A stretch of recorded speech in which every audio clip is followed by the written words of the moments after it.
In 2003, molecular biology had a problem. They had just published the first version of the complete human genome. 13 years and $3 billion, scientists had done the unthinkable.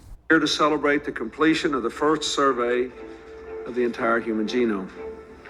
Without a doubt, this is the most important, most wondrous map ever produced by humankind. But after all that effort, the race to publish the human genome was over. John, what's next? Of course, go to the place where hype becomes legend. Travel to Silicon Valley, build an empire, rake in profits.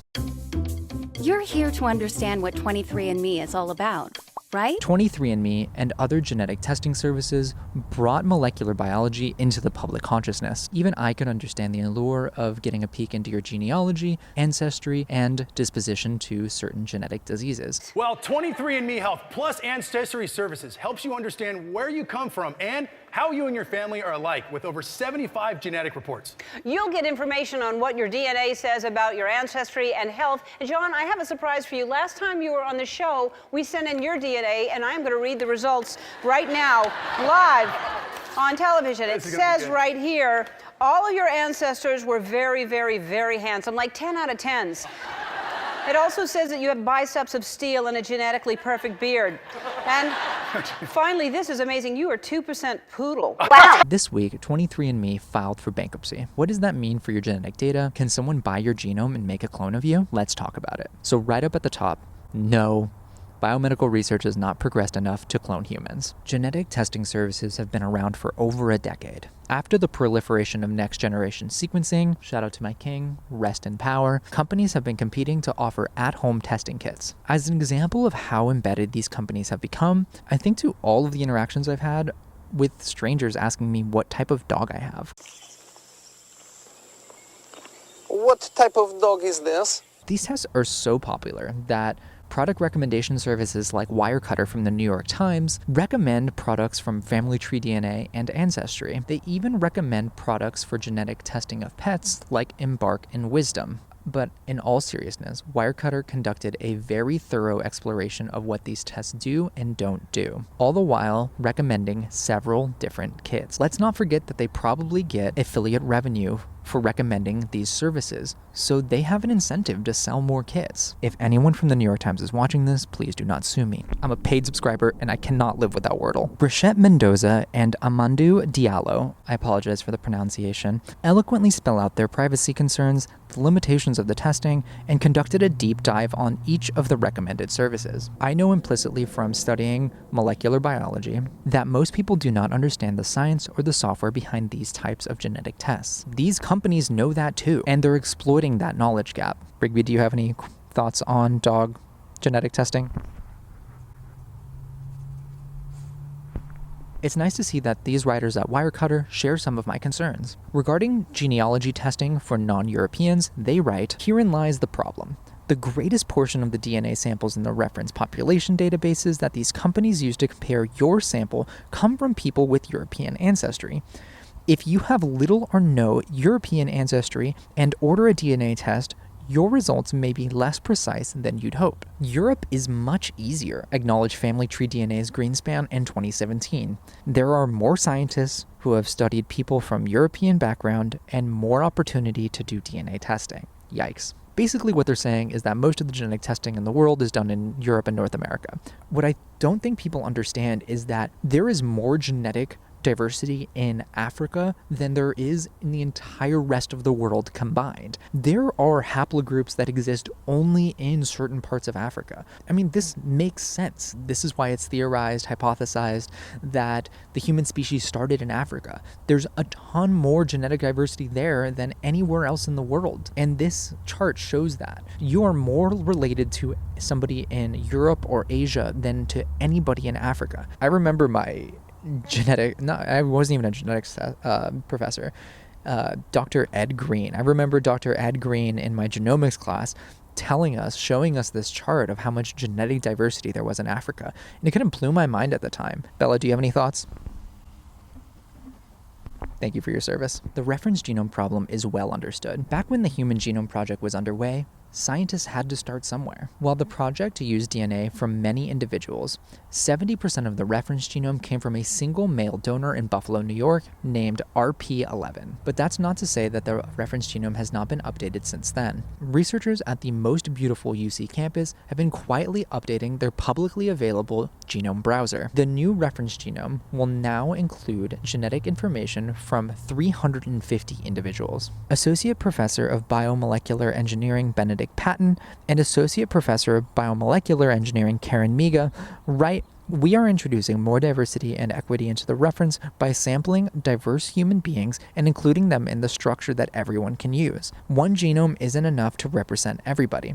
The pangenome will ultimately be something that is inclusive and representative." Gotta love the socialist banana slugs. I'm not going to talk about the specific of these privacy policies because it doesn't really matter, and I'm going to try to convince you of that. If you cared about privacy, you probably aren't submitting a sample to a private company for genetic sequencing. Policies can be changed, and most people who use these services don't read them. First and foremost, I want to put some guardrails on this conversation, and I hope that they make you or somebody who has used these services more comfortable. Pause for the fucking plane going overhead. Private jets, am I right? 23&Me and other companies like them do not sequence your entire genome. Gasp. Pause. Dramatic effect. Put the air horn in, I don't know, but this is true. I wish companies would say this explicitly. They are abusing the knowledge gap of the average person, leaving the customer to guess what they are doing behind the scenes. It just doesn't make sense for these companies to characterize a customer's entire genome. Instead, these companies look for genetic markers called single nucleotide polymorphisms, or SNPs. Variation at a single base pair is called a SNP, or single nucleotide polymorphism. When the body makes new cells, it doesn't make many mistakes. Sometimes, when the genome is copied to make a new cell, a single base pair gets left out, added, or substituted. Single base pair substitutions create SNPs.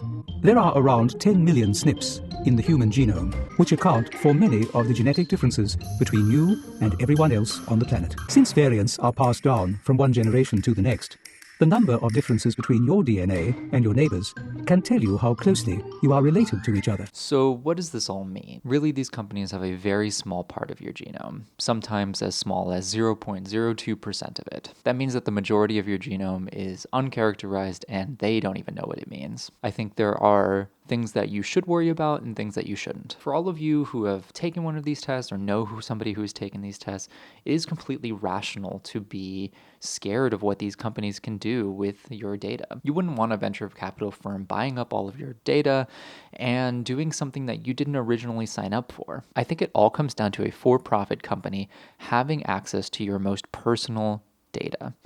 Your genome is unchanging. It's the most private thing about you. And up until this point, it's been locked behind doors at public institutions. And I think for the first time, we're having to come to terms with what does it mean when capitalism gets a hold of somebody's genome? When I think about rational fear of these venture capital companies or other startups having your data, it comes down to what percentage of your genome they actually have and what it says about you. This can include risk about cancer, hereditary, predisposition to other genetic disease. It could even help find criminals in police investigations. And look, this isn't theoretical.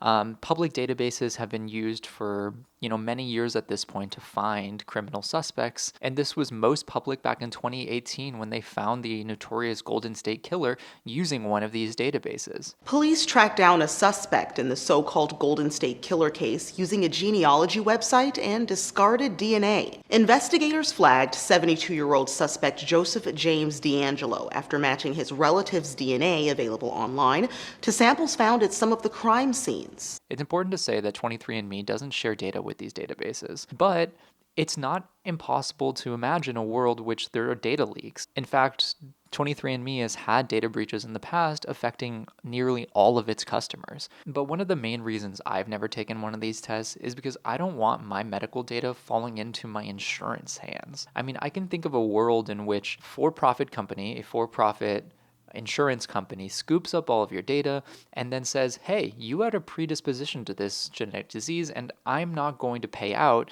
your insurance, or I'm not going to cover these specific procedures because you were predisposed. Now, there are laws in place protecting people against this type of genetic discrimination. For example, GINA, which is the Genetic Information Non-Discrimination Act, protects people against this type of discrimination. But over the last couple of months, the political climate has changed, and increasingly I'm wary of the enforcement of existing laws, creation of newer, stronger laws, and overturning settled case law. I think it's a really scary time to lean on existing case law.